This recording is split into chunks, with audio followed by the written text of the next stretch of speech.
On a personal note, I would say that I'm Israeli. I have close family members who were affected and lost friends in the attack of Hamas on October 7th.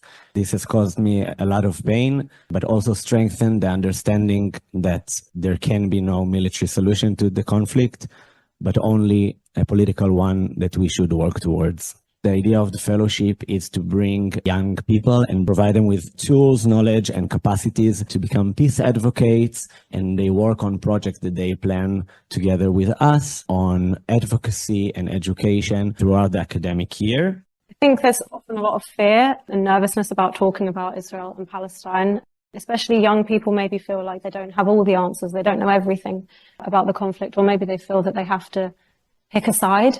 And that was something I was always quite afraid of growing up, is if I express support for one side, am I then denying the rights or respect for the other side? So I would say just to recognize and really promote the idea that calling for justice and equality and security for all people isn't picking a side, and you don't have to have all the answers and you don't have to know absolutely everything. It is complicated, but it's also not that complicated. And just don't be afraid to use your voice.